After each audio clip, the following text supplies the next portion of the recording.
So I wanted to do a response video that's a tangential follow-up to the video I did about Jordan Peterson appearing on Jubilee, the Jubilee podcast. And it's in response to somebody who left a rather lengthy comment on my video on that topic, which is called Reactions to Jordan Peterson on Jubilee. And if you want to read the whole thing, it's in the comments section there. And if you haven't seen that video, I would encourage you to go look at that, so I don't have to do a lot of background and summary of what was said in that video. Anyway, before we get into that, patreon.com/JordanOwen42 if you would like to help me grow the channel, etc., etc. Anyway, this comment was interesting to me because it has it had a few things in here that I wanted to extract that were spiritual dilemmas that I myself have encountered in my life, and I don't harbor any intention of trying to convert you to Christianity. There are larger forces at work on your soul that will guide you to that point if that's indeed where you want to go. But I can kind of, patch up, pour some fresh asphalt into some cracks in the roadway that you're currently traveling down. And I can do that because these are objections that I had myself as an atheist. And, we come back in short summary. My point in that previous video was that so many internet atheists and secularists are just crowing about the Jubilee podcast because there's this kid that starts, the one that kind of looks like Timothy Chalamet, who sits down across from Jordan Peterson and ignores the topic of discussion and starts grilling Peterson on whether or not he's actually a Christian in this very accusatory and belligerent way. And Peterson says, well, you're really quite something. And the kid says, you're really quite nothing. And Peterson ends the discussion right there. And of course, the atheists on the internet are going crazy about this because what this kid did amounted to being rude and disrespectful to someone that has never harmed him directly, was only ever courteous in their interactions, up until the point where it became obvious that it couldn't continue in that vein, and so he ended the discussion. And whose only crime in life, as far as this person is concerned, is holding opinions that this guy does not agree with. And everybody is rushing into that video and saying, yeah, the reason we're mad, the reason we're upset, like he is, and we're upset about that too, yeah, is because they said that it was going to be 20 atheists versus 1 Christian, and we got Jordan Peterson, who instead is just basically Christian adjacent, and that's not good enough for us, so we're going to get all pissy about it because we're really mad about that. And I will call out and say, quite frankly, I don't believe I'm not saying this to the specific person I'm about to respond to, but just in general, I don't believe you're actually that morally outraged about that. I don't think that that is any kind of egregious slight or hypocrisy that would in any way, shape, or form warrant what you're talking about. Jordan Peterson warrant the hatred and the anger and the outrage that you're talking about. You are pretending to be outraged about that, trying to breathe a fake level of anger into that experience, or into your outrage about that, because it allows you to hate and despise somebody or allows you to justify the hate and disdain you already had for somebody, probably because he came to prominence close to 10 years ago for the high crime of saying that he doesn't think it's possible for women to have penises, in essence. And ever since then, you have been on this insane outrage kick, trying to twist every single thing that he says so that it sounds like he's saying something insane and insane and dictatorial. And we've watched this unfold for year after year after year. He has, for example, he talks about the concept of culturally enforced monogamy, and you wildly extrapolate from that this fantasy that he's suggesting that women be, you know, taken at the point of a gun and married off in shotgun weddings against their will or something like that. He talks about how one of the relationship dynamics that changed when women entered the workforce is that men have always interacted with each other with the understanding that if they push each other too far, violence could erupt, and that dynamic doesn't exist naturally between men and women because men are expected not to hit women.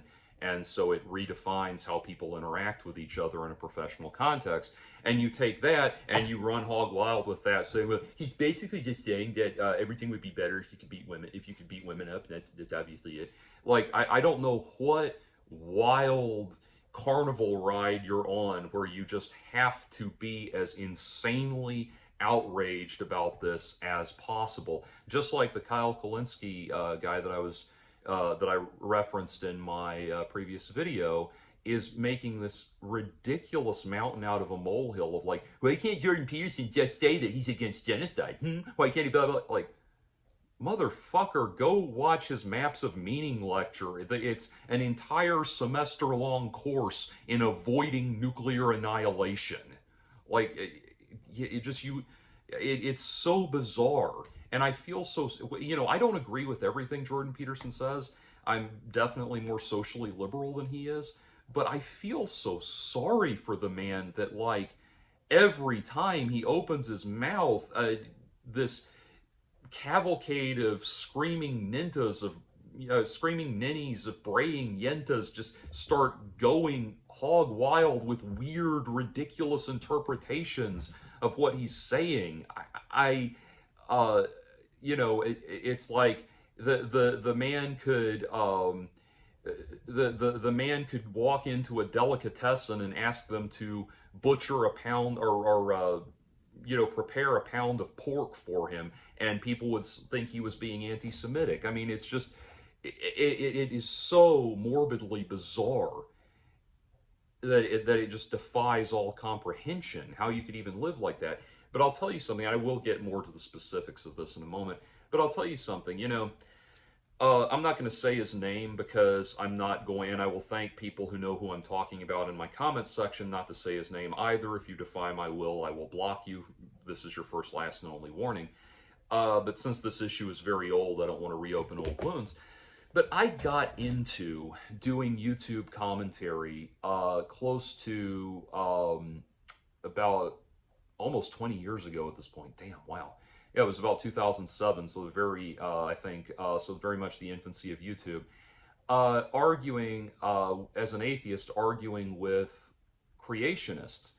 And there was one particular young earth creationist that tried to, he set up a crowdfunding campaign. This was before BreadTube, before Patreon, all of that.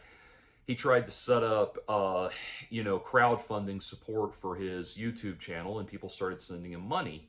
And he said in one of his videos that any amount of money he made above and beyond $500 a month, he would donate to a particular children's hospital charity. Money came in. His first month of doing that, he got, I think, about 10 grand worth of donations, which ostensibly he then owed to the hospital. And then he proceeded to not make those donations. And I think probably because he got a lot more money than he was expecting to, and, you know, fell to temptation, as any of us, you know, greed greed and avarice, as any human being is prone to do, and he didn't follow through on that. Long story short, as I understand it, his supposed commitments to that charity have been resolved. But people jumped on that, and I was very much one of them. I was very much one of those people that jumped on that. Oh my God, he ripped off a children's charity, spinning that in the most uncharitable, no pun intended, uncharitable way possible, spinning it into a wild world of moral outrage and all of that. Why? Think about this. I can tell you, I was not beginning from a premise of there are sick children that cannot get the medical help they need. How do we get that help to them? I was not beginning from that premise. I was beginning from a premise of I already despise this person because he acts like a smarmy, entitled little asshole in his YouTube videos. And it's not, I don't want to say, by the way, if you are someone who is aware of what happened in that time, I have made peace with the person I'm talking about privately. He and I actually buried the hatchet, and I'm grateful for him being willing to forgive me in that. But that's all I want to say about it. I'm not looking for accolades. That was just something I needed to do.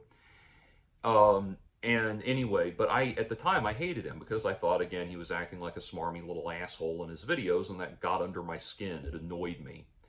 And so when the charity thing happened, the alleged charity fraud happened, I had a concrete reason that I could hang on to for what people around me were saying was really an irrational and unjust hatred. Like, yeah, you don't agree with the guy's viewpoints, but let's be honest, this is really just rooted in how annoying he is. And they were right.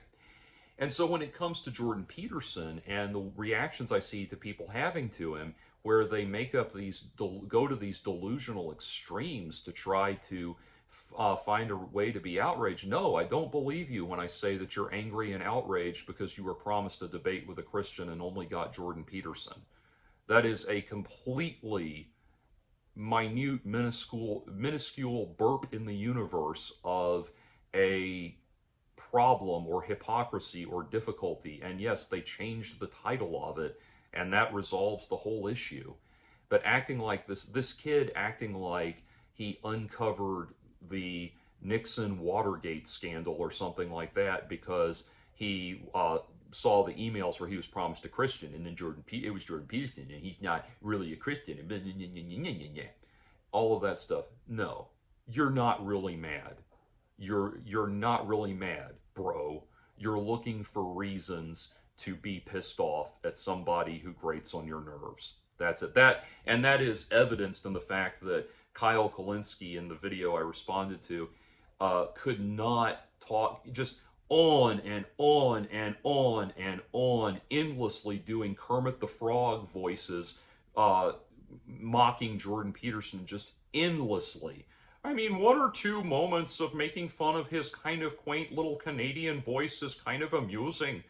But constantly on and on and on it goes, because this guy is just trying to have an emotional bowel movement of hatred at Jordan Peterson. That's all that's motivating this. And so it is just, it's so, if I could give anybody a reason to, if not become Christian, at least get out of the new atheist movement, it's that I know what it's like to be seething with that kind of bowel-clenching, constipated rage at personalities on the internet, and I cannot tell you how pleasant it is to be on the other side of that. To be, I mean, it's kind of like, put it this way, I keep saying you look like Timothy Chalamet because that's kind of a good reference point, but I'm not even bothering to learn that guy's name, not out of disrespect to him, but because I don't need to get further invested in him.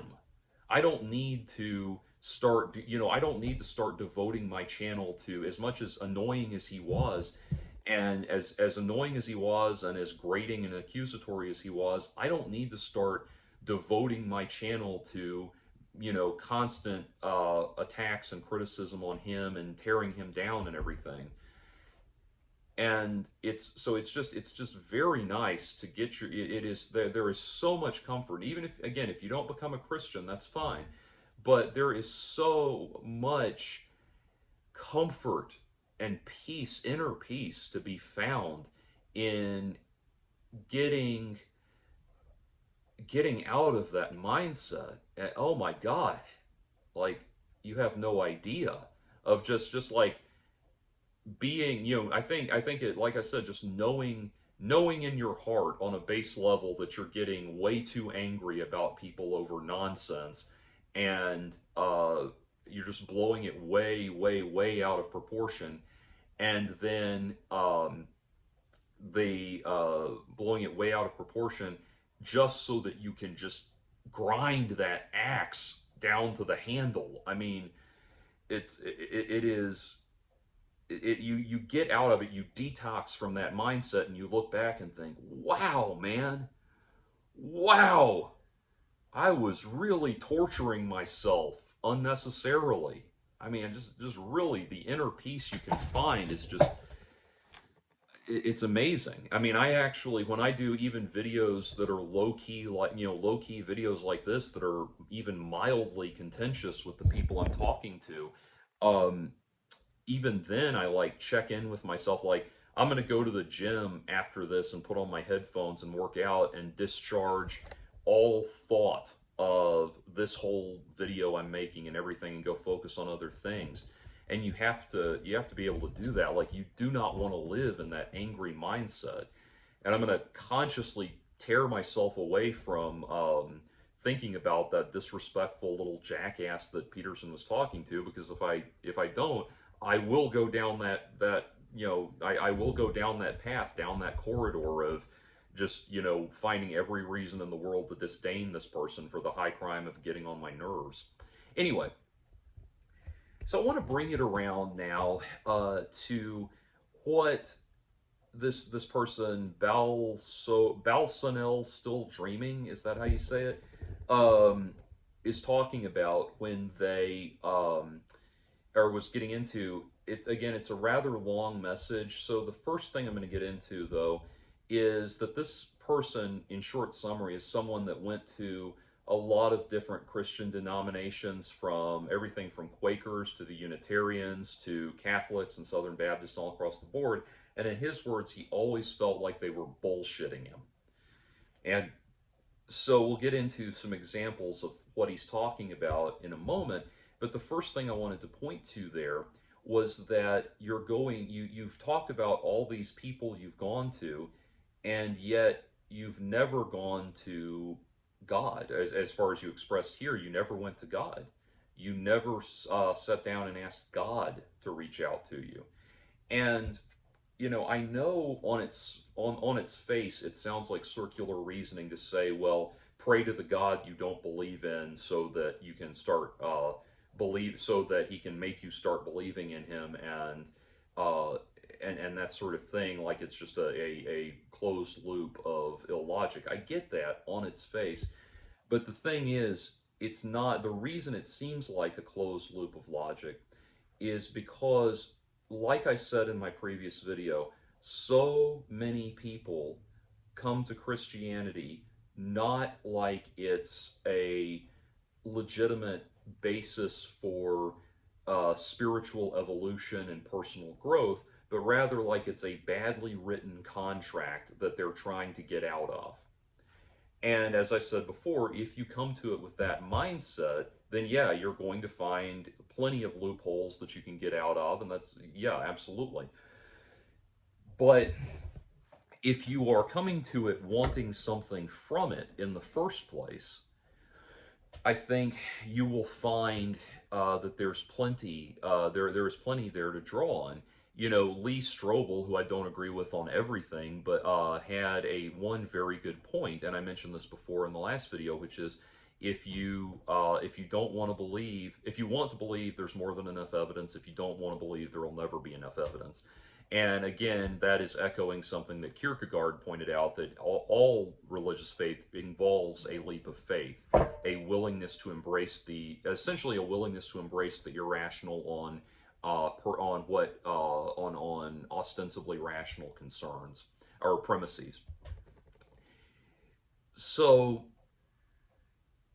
bringing it back around to your specific concerns, your specific difficulties, you said you responded to something I said in the previous video about how the Episcopal priest that told me if I asked him if Adam and Eve had navels, and he said there was no Adam and Eve, chicken and the egg question, and he said there was no Adam and Eve. And so you said this, you said, if a church is willing to say that there was no Adam and Eve, it has no basis for saying there was a Jesus Christ. Without the original partaking of the forbidden fruit of sin in the Garden of Eden, the whole story of the cross of Calvary becomes pointless. Why? I mean, Here's the thing. What's interesting to me is that you engaged with what I said there only as deep as you needed to go to find some fundamental absurdity in it and shut down the discussion because you're looking at it as a badly worded contract you want to get out of. A genuinely inquiring mind, which, no offense, yours obviously is not, a genuinely inquiring mind would have said, why do you continue to believe in the salvation of Jesus Christ if there was no actual Adam and Eve? And so what I would say to that is that, first of all, the presupposition that it is specifically what happened in the garden that Christ is atoning for is in and of itself an interpretation of the Bible that's not universally held in Christianity.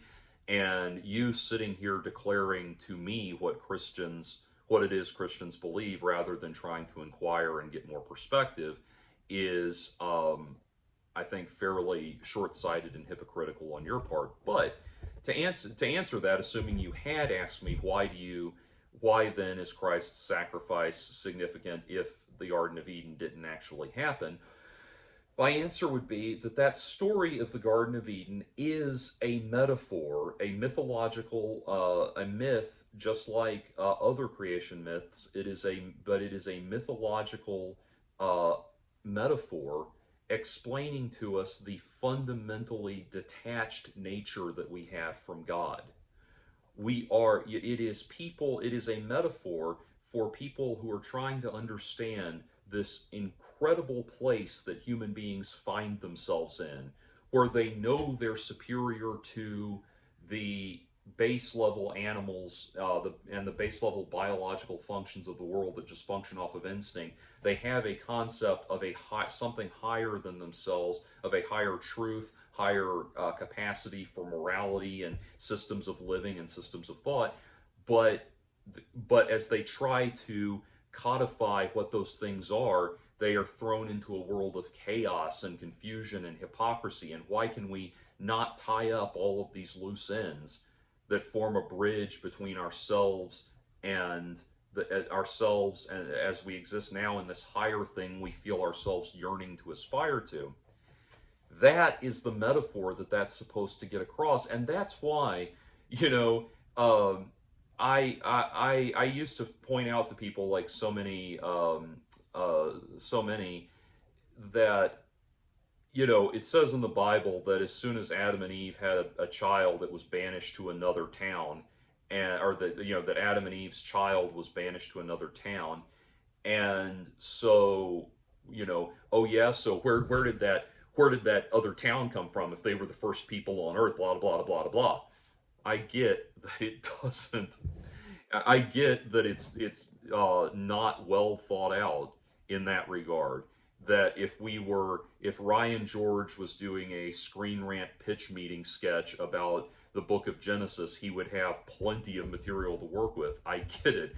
But that literal interpretation, to pick as Ayn Rand pointed out, contradictions cannot exist. So if you find yourself arriving at a contradiction, check your premises and you'll find that one of them is wrong. And in that light, and that is something she's objectively right about, no pun intended, that course of logic there. Well, let's look at our premises.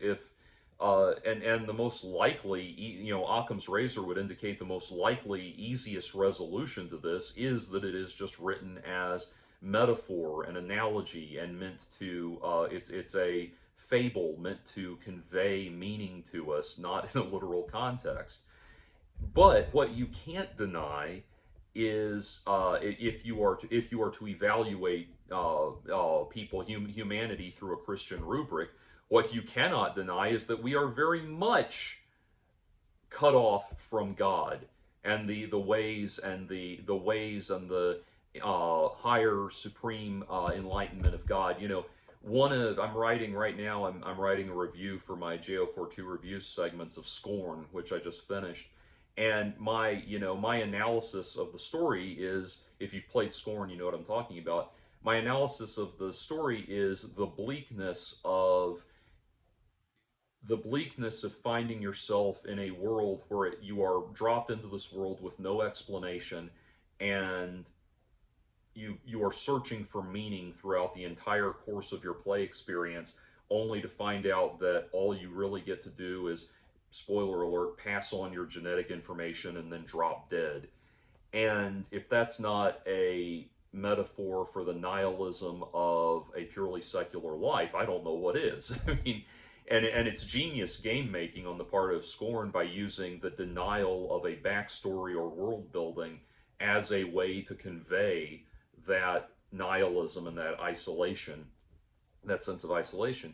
But that's the world we find ourselves falling into.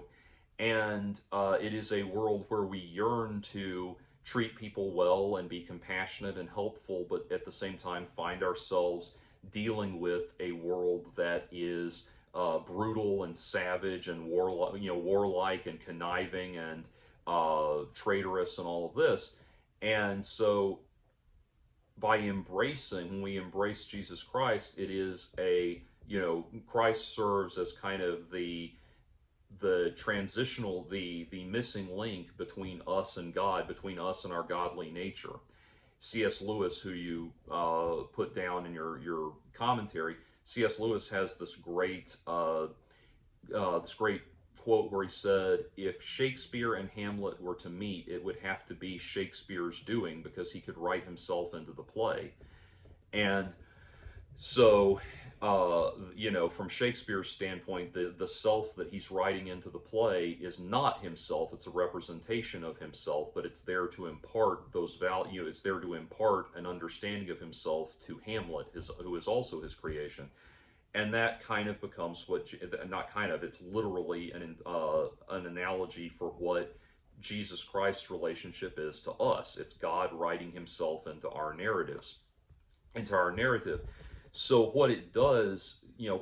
that forgiveness, if we understand that we are on a spiritual level forgiven for the great vile savagery that is the human race, this thing that we struggle with, and we seem to be constantly trying to do better than, but falling back down into inevitably this pit we can't quite climb our way out of.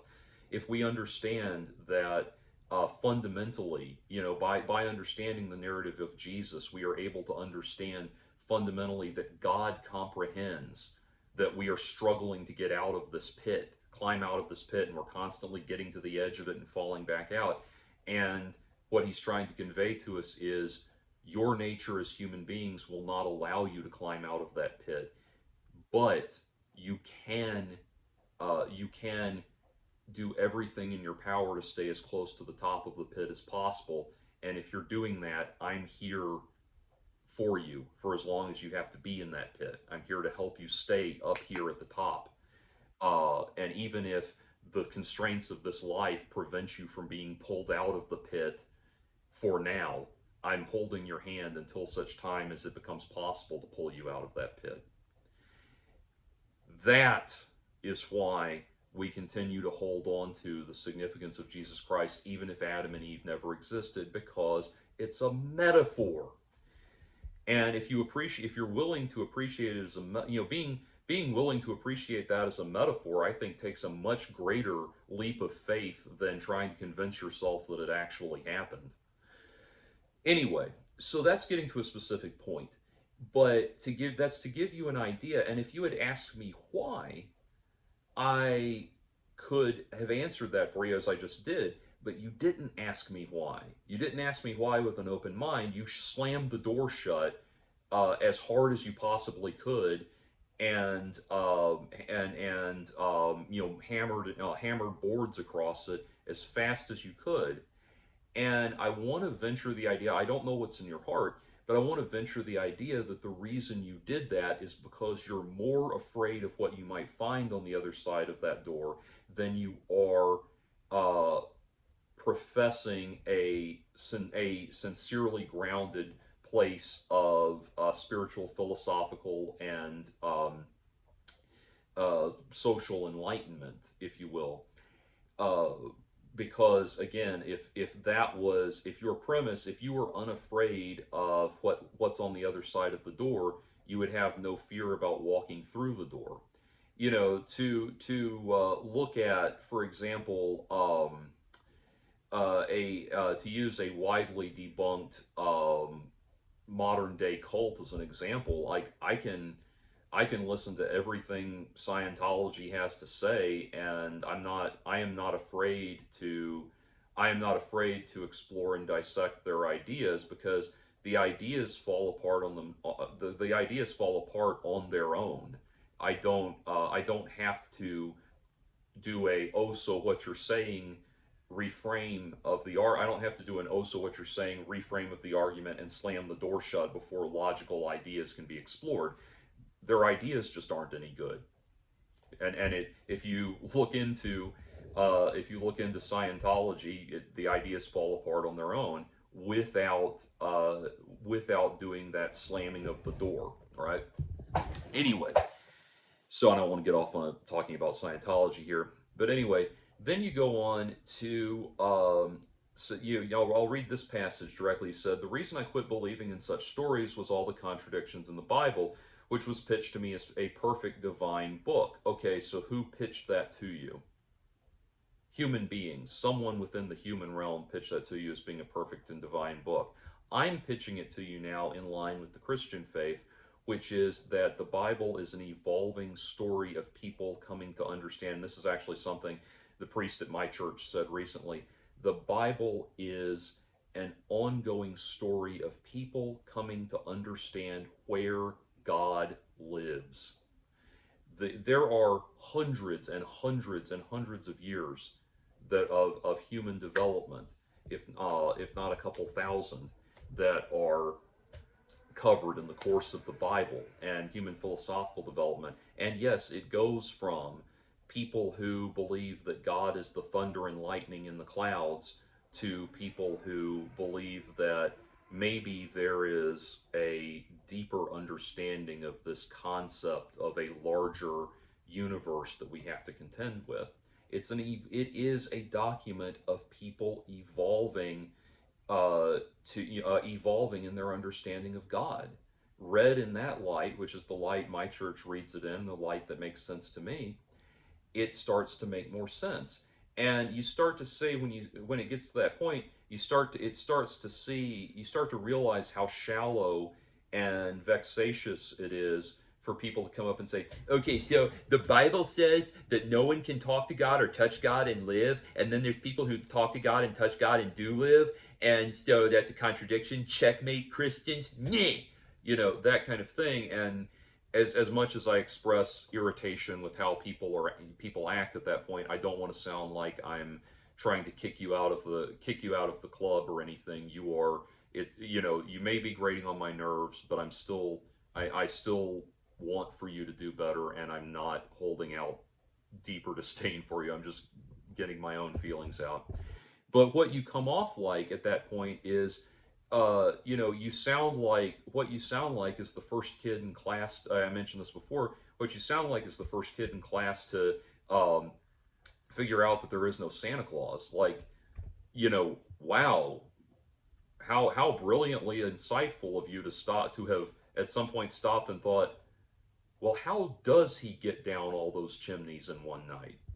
Like, yes, of course it was going. You were inevitably going to arrive at exactly that conclusion, because the point of the Santa Claus story, the Santa Claus story is not supposed to be internally sustainable. It's supposed to fall apart. It's a training wheels story for understanding beliefs and higher powers that's given to little kids to serve them at that point. And just like you take the training wheels off when you're ready to ride the actual bicycle, so you don't keep believing in Santa Claus once you've learned the basic stories about a higher power being conscious of your morality, and of the importance of charity and family togetherness and things like that. It's only supposed to last past a certain point. And I thought about the thing. I used to think about the thing in Fight Club where he says that thing about something like the uh, Santa Claus is the training wheels for God. There is no Santa Claus. Like, oh wow, that was a big moment. But no, it's just giving you some training wheels that aren't supposed to last forever. It would be kind of like saying, I know I'm stressing the Santa Claus analogy too much here, but I'm a musician, I'm a guitarist. You know, if you buy a Squier Stratocaster, they've started making better models of the Squier brand lately, but Squier was Fender's like initially their base level introductory electric guitar. It was a guitar to get when you thought you might want to you're a kid or you're an adult just starting out and you think you might want to have an interesting guitar, but you don't want to spend too much. You don't want to spend more than 150 bucks on it or thereabouts up front. That was what Squier was made for. Squier guitars are going to fall apart within about 2 years. And at that point, it will become, you could try upkeeping it, but it will become so expensive that it would be far more cost effective to just buy a nicer guitar, buy you an actual Fender, or go up to even an Epiphone or a Gibson, something like that. That's Santa Claus. Santa Claus is the Squier Stratocaster of spirituality. And it's important to understand that even within, there are concepts even within Christian thought that are the Squier Stratocaster of spirituality, and that that the stories in Genesis have been given way, way, way to analogous and metaphorical mythological stories in Genesis have been given an insane amount of weight by a very loud and very annoying lobby of people in the United States that want to find a way to get Jesus taught in science class. But they at the end of the day, they are just the Squier Stratocaster of spirituality. They're at that level. And what you're basically saying is, well, if the Squier Stratocaster is not a sustainable, a sustainable long-term investment, then there's no reason for me to upgrade to a top-of-the-line $20,000 Fender American Strat once I become an adept, capable guitarist. And that's the thing. You're the Genesis Old Testament. Yeah, that's your Squier Stratocaster. Jesus doing his sacrifice on Mount Calvary. That's your Fender American Strat. And you'll never get to where you can make the most out of a Fender American Strat. If you don't know, I'm saying American because Strats are made in Mexico, South Korea, and America, and the American ones are the ones considered top of the line. Mexicans are the entry level of the main Fender brand. They're not bad guitars, but then it goes Mexican, South Korean, and American are the tiers of value there. So anyway, you're basically saying because the Squier Strat's not going to last, there's no reason for you to aspire to play a beautiful Fender American Strat down the line. And so hopefully that makes a little sense there. But anyway, you go on and say the reason I quit believing in believing in such stories was all the contradictions in the Bible, which was pitched to me as a perfect divine book. Even the stories about Jesus are a mess. Without even worrying about the crucifixion/resurrection stuff, it is impossible to follow Christ's example. I can't heal the sick, raise the dead, or restore sight to the blind. We don't really see leprosy in our culture, but when Christians get something like awful like cancer, they have to endure the same god-awful medical treatments as anyone else. They can't just lay on hands, pray, and cure it like the New Testament describes. Okay, so I'm going to give you here a story. This is not an original analogy, original story on my part. It's something that has been used throughout modern Christian theology endlessly, but it's something that you, I think, very much need to hear. There once was a man who turned on the radio and found out that there was a flood coming his way. And he said, there was a flood coming his way, and he said, I am a Christian, I pray, and God, I know that God will deliver me from this flood. And the flood came. And his neighbors came to him and said, "Hey, we're loading up the van to get out of town. We've got room for you. Why don't you hop in?" And he said, "I am a Christian man. I pray, and I know that God will deliver me from this flood." So they go on, and eventually that gets to where the water is in his house, and it's up to waist deep in the first floor of his house. And at that point, people in a rowboat come by and say, "Hey, we've got enough room for you on the rowboat. Why don't you come jump in with us?" And he says, "I am a holy man, or I'm a Christian man. I pray, and I know that God will deliver me from this flood." So they head on, and eventually the flood rises to the point that he's sitting on the roof of his house, and sitting on the roof of his house, waiting for the to be fully submerged. And they say, a helicopter, rescue helicopter, comes by and throws down a ladder, and someone with a megaphone says, "Hey, we're here to rescue you. Come on, get out." And he says, "I am a Christian man. I pray. I know that God will deliver me." And so they leave, and eventually the flood gets to be too high. He doesn't have any. The water in the hurricane fully moves in, and he gets killed by it, perishes in the effects of that. And when he gets to heaven, he goes to God and says, "God, I was a Christian man. I prayed to you for deliverance. Why did you not deliver me from this flood?" And God says, "I sent you a radio broadcast, people in the neighborhood, a rowboat, and a rescue helicopter. What the hell are you doing here?" And I bring that up because salvation and spiritual deliverance and the matters that you're referring to seldom comes with a veneer of the supernatural attached to it. And we could speculate endlessly about why it is that Jesus and his disciples had these seemingly supernatural powers that we ourselves cannot tap into. And, if I had to speculate on that, I might say that it's probably something like, if you photocopy a photocopy of a photocopy enough times, eventually all you get is a white page because the original copy is deteriorated. And I think it's like that where, maybe as this gets passed down through the generations, our closeness to the divine, our immediate corporeal closeness to the divine has diminished to the point that we're not capable of literally working these miracles anymore. But what has risen up with it is uh, innovations that are miraculous in their own right, that have allowed us to go out and do these wonderful things for people and deliver them and help them. And so that would be my first answer to that. That these things don't, the salvation and the transcendence that we deliver to people in those regards can usually often just be accomplished by secular means. Now, your next question, I know, is going to be, well, then why does God allow innocent people to die of horrible illnesses and suffer in these ways and that sort of thing?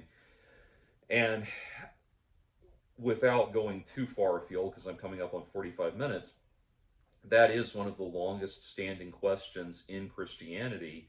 And the more fire and brimstone people, the Ray Comforts of the world and people like that, and the Rod Parsleys will say, well, it's because we're a bunch of vile sinners that don't deserve to be alive, and all that stuff, and they try to really guilt you with it and everything. And it comes down to a fundamental understanding of what is required of us. It's not what can God do for us. It is what is God requiring for us as far as how we relate to other people. And that's where, Jesus makes the very important point about how there's a point where one of the apostles comes to him and says, why don't we raise money for to treat the poor? One of the women gives Jesus a nice spa day, puts shampoo in his hair and everything. And he says, we should have sold that shampoo, that perfume, to raise money for the poor. And Jesus says, you need to reevaluate how you're interpreting it. Suffering is a human default. That is again, an inescapable default in this life. What we are really committing to here is the spiritual, encouraging the spiritual growth of the people around us. And that oftentimes comes in the form of eliminating as much suffering as we possibly can. But sometimes it comes in the form of realizing that that suffering is not a bug, but a feature in human existence. And that at that point, the best we can do is comfort people in the face of inevitable suffering.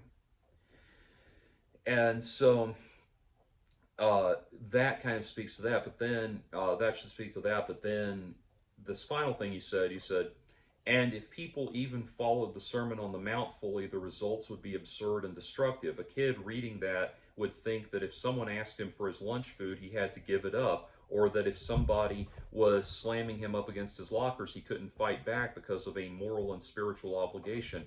Sir, you are talking to someone who literally was that kid. That was one of the hardest things for me to deal with in the Bible as a kid, because I was horribly bullied. And I was very uniquely bullied because I was a very large man. By the time I was 12, I was about 6 feet tall, and I only got taller. And I was so much more physically developed than the kids around me that by 6th grade, it was commonplace for adults to assume I was in college.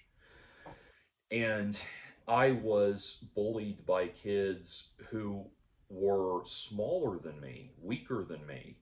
But I was not allowed to hit back, because in the times that I did hit back, the only thing that happened was, it didn't matter that this kid pounded you on the head, beat you on the head 50 different times to the point that you're down like this. You stood up and slugged him that one time, and you could have really hurt him. Like, yeah, I know I could have really hurt him. That was the point. He shouldn't be doing what he's doing. Let him think about that while he eats through a straw for 6 months. But anyway, the point being, when I read the Bible, as I was looking to the Bible through this trauma lens as a child, I really was reading those things about turning the other cheek and thinking, oh, that literally means that if someone wants to beat the shit out of me, I have to let them do it. And this is me walking a godly life by letting little pipsqueaks run up behind me and hit me over the head with a book, or something like that, and run away. And this is me living a godly life. I have to have the shit kicked out of me. Again, let's come back to that idea that if we arrive at a contradiction, one of our premises is probably wrong. And here, the contradiction, this is what took, and also my very autistic literal mind, I am autistic, and my literal minded way of interpreting things was also ingraining that in me. But let's stop and think for a minute. The reason we appreciate, you and I can appreciate how absurdly savage it sounds to tell people that they have to let the world beat the shit out of them and take all their property, or they're bad people and going to hell. The reason we can appreciate how absurd that proposition is because we live in a brutal, awful world where we know that if we gave into that kind of thing, the human race would cease to exist very quickly. That's why you and I recognize the absurdity of that proposition. So I want you to think about something. The people that Jesus was ministering to lived in a world that was so much more insanely savage and brutal and unjust and warlike and hate-mongering that if you or I had to exist in it for one day, we would collapse and just either go insane or die. It was the most insanely, living at the absolute bottom, social bottom of the Roman Empire was nightmarishly awful. Okay, so these are the people Jesus is ministering to, who are experiencing things that are even more insanely awful than what you and I experience, that makes the literal interpretation of that sound unpalatable. Do you think that if that was the actual message Jesus Christ was trying to get across, that he would have amassed this tremendous following, that he would have had people who were so inspired by his message that they were willing to die for it rather than convert. Don't you think if that was that literal interpretation of turn the other cheek was what Jesus intended? Don't you think that all of the people who were brought before Caesar, said there's just come apparently being told to give up everything of value that somebody tells you to give up. If Caesar comes to you and says, give up your faith or die, don't you think they would have just given it up? Don't you think they would have just let that this is just the philosophy of turning people into empty little weaklings that have no grounding in any conviction whatsoever? Don't you think that's what would have been conveyed? And don't you think if that's what Jesus was trying to convey in that insanely unjust time period, that people would have said, you're a fucking idiot, and ignored him? They would not have followed him to the tune of vast multitudes of people? Of course not. He would have been dismissed as a fool, and that would have been it. He would have been dismissed like all of the other pretenders to the throne, all the other people who were pretending to be the Jewish Messiah at the time. But he wasn't, and that points towards the idea, again, that what he was doing was speaking in metaphor, that there was a deeper point he was trying to make. I had to turn the other cheek literally in my life a long time ago, or recently. But thinking back a long time ago, I'll get to my recent example, but thinking back a long time ago, I should have turned with all those smaller kids that would hit me in ways that they could get away with and all of that. I could have turned the other cheek by learning how to be their friend. And as savage as they were to me, I could have put myself in a position where no matter how savage they're going to be to me, they're going to have to do that to somebody that wants to be their friend, that feels their pain, that can say, hey man, I know I'm bigger than you, and I know that's scary to you right now, and it opens up all kinds of existential temptations to want to punch somebody bigger that can't punch you back and everything. I get that, and I'm here to help you through that. I could have been that person. It doesn't require supernatural powers. It might require a seemingly supernatural willpower, but that's spiritual growth. That's spiritual enlightenment. And so I'll give you an example of how I turned the other cheek recently. And again, when I say this, I don't need anyone to praise me for this. I'm not looking for accolades. I'm not talking about this until now, because I do believe when you do these things, you should do them without looking for public adulation, and I'm not looking for it now. I'm just giving you an example of how I applied it in my own life. Over a decade ago, I was in a band that put out an album that was modestly popular in the local scene. We were playing a lot of shows back in the day, and a lot of people were, listening to the album on streaming services, but it never got past the local Atlanta music scene, although it could have if we'd stayed together. I left that band almost 10 years ago now. And when I left, a few years after I left the band tried to carry me, and two other original members left. The two remaining original members tried to keep it going in different formations, and it kind of fell apart. And so there was one other original member of that band, one of the guys who stayed behind, that was the reason I left the band. Fundamentally, the three of us left the band. He had become impossible. And I know I'm not going to share the personal reason why he had become impossible, but he was giving in to some very real demons he was dealing with. And as sympathetic as I know I should be to that, working with him became an impossible situation. So we left the band. And a few years later, he filed a DMCA against me because I was the one when the album came out, I was the one that was distributing it. And so he filed a DMCA against me to get it taken down from streaming services, and was ultimately successful in that endeavor. So I informed him, actually the three of us, the other three members informed him, well, we don't want you distributing the album either. And with very good reason, we didn't want him distributing the album either, because he had declared that he owned all of it, and he declared that he owned all of it, and that all of it was his, and that he owned all of the the songs and the name and everything. He was just trying to lay claim to it. Not one of these songs did he actually write. That was done. The writing was done by the three of us that left. But anyway, he was laying claim to it, and his very weak tangential claim to it was that the studio room that we rehearsed in was leased in his name, and for some reason he thought that that meant that he owned everything. Like, I think this guy had watched way too many music industry documentaries about how the industry supposedly works, and thought he'd figured out a way to like megalomaniacally control everybody, you know, and that sort of thing. Anyway, he became a real character and a real piece of work. So the album gets taken down, and I found out a few months ago that now, all these years later, he is attempting to distribute the album on his own. It's back up on, I'm not going to tell you where to find it, but it's back up on streaming services and everything, with the tracks in the wrong order for some reason. And he's streaming it, he's made it available for streaming. And so me and the three guys, we started talking about, okay, well, this is unacceptable. He's not going to screw us. He's not going to screw us out of royalties. He's not going to screw us over, blah, blah, blah, blah. And we started putting together our legal strategy. We started talking to legal people and consulting and all of that.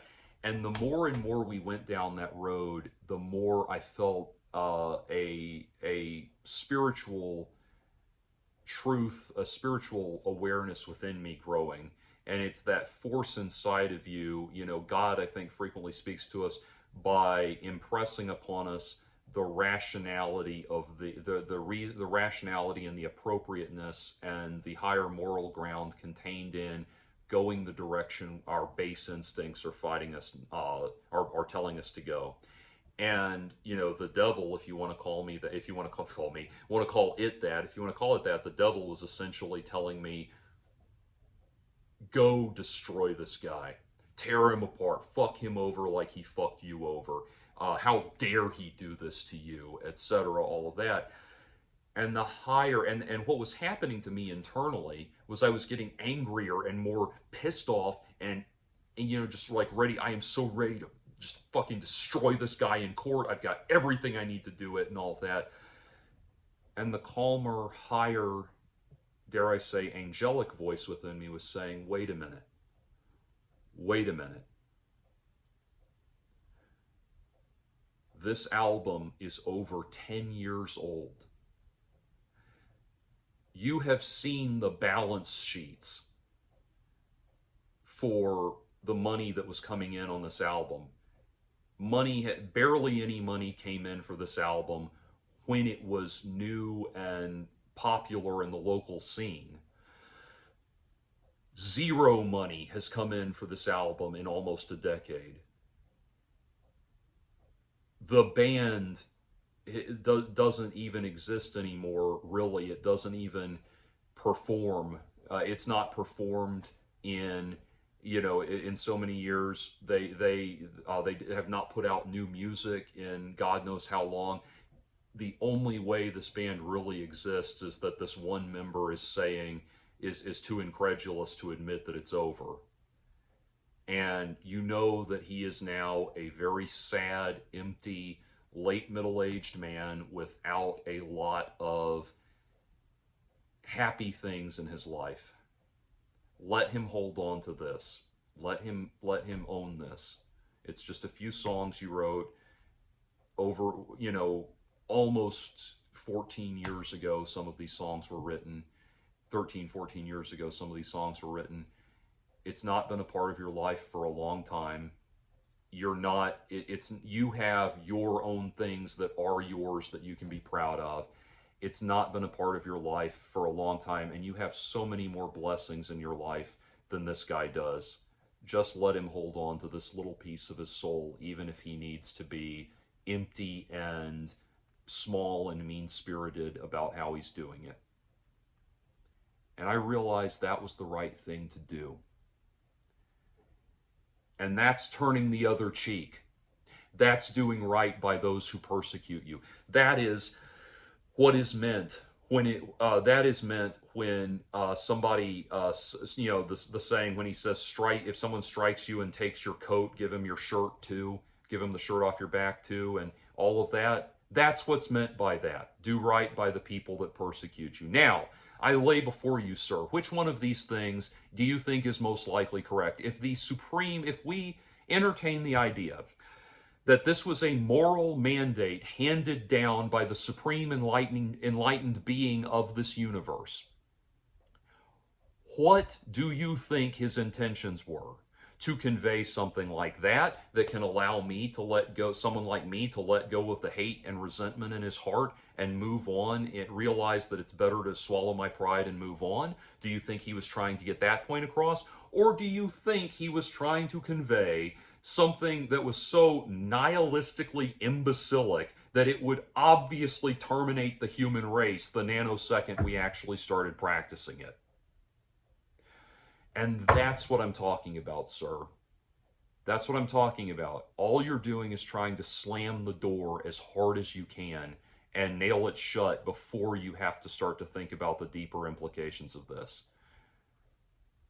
The people that are telling you that the Bible is a singular, unified document with no contradictions or evolutions in its message over time are people who are coming from not from a place of spiritual growth, but from a place of or not from a place of wanting spiritual growth, but from a place of wanting to construct their lives around simplicity. They are very much like you in the sense that they actually don't want to think very deeply about the Bible. And that gets back to a very important point that Jordan Peterson made, that the extreme creationist evangelical type Christians and the new atheists are really very much the same type of people. Fundamentally, they're the same people. It's just that one of these groups of people wants the Bible to be true and doesn't want to have to think about it too hard. And the other group of people wants the Bible to be false and doesn't want to have to think about it too hard. But the thing that makes them all the same, that unifies them, is that they don't want to have to think about it too hard. That's what's scary to them. And so my advice to you now, an hour into this, sir or madam, my advice to you in all of this would be to stop limiting your own spiritual growth because of other people's short-sightedness. There is spiritual growth out there if you want it. And people always say they try to always kind of oversimplify strawman Christian belief by saying, well, basically God's forcing you to believe in him because he says that if you don't believe in him and worship him, you'll go to hell. And so that's basically just him forcing you to do it. And it's like, that's kind of like saying that if you don't eat food, you will starve to death. Therefore, food is forcing you to eat it. Seen from that lens, you start to realize spiritual nourishment is something we need. And I don't mean to sound like I'm trying to push something on you when I say it, but it's obvious in everything you express to me here that you're starving for spiritual nourishment. And that worship, that concept of worshiping God, as we phrase it, this was a metaphor. Although I do think we should kneel and worship God, but this was a way of expressing the pursuit of spiritual enlightenment to people who lived in a world where that's what they were demanded to do. They were literally demanded to kneel down and worship Caesar as their god. And so coming to understand that, we say, we present to people essentially, what would it mean to enter into a worshipful relationship with an entity that, far from being a corruptible mortal human being, is a supreme enlightened entity, a supreme enlightened good entity of pure goodness that cannot be corrupted in that way? What then would that look like? Start thinking about it that way. That is what you are missing in your misunderstanding of Christianity. And I am not the sort of person that says you have to kneel down and worship or you're going to go straight to hell and that sort of thing. Um, you are. I will tell you though what I can tell you for sure, and I won't tell you you're going to hell because I'm not your judge. It's not for me to decide whether or not you go to hell. So what it is for me to say, and what I should say is, I do see someone that's starving, and I wish you would take a bite of this banquet, this feast that's being laid in front of you, because there's nothing stopping you, and there's only goodness, there's only benefits to be had from eating it, and you're trying to. I look at a person that's starving, and put it this way. I'll close with one more analogy. Kafka has a story about a man who is a performance starvation artist. He starves publicly as part of a carnival freak show. He starves himself publicly. And he's forced to admit at the end of his life that the real reason he starved himself was not as out of a commitment to his craft, a genuine passion for what he was doing, but simply because he could not find a food that he liked. And that's what you sound like when you express things like this. I'm telling you, there is a food out there that you think food doesn't. It's like you think food doesn't exist because the only thing you've ever tasted is vomit that was regurgitated by somebody else. But the food is there. And rather than try to give you a complete recipe for spiritual enlightenment, my job is to say, no, the path is there. I can fill in some potholes for you. And I promise you, if you keep navigating it, I can fill in enough potholes for you that you can take the next step. And then, that step and the step after that comes from you, not me.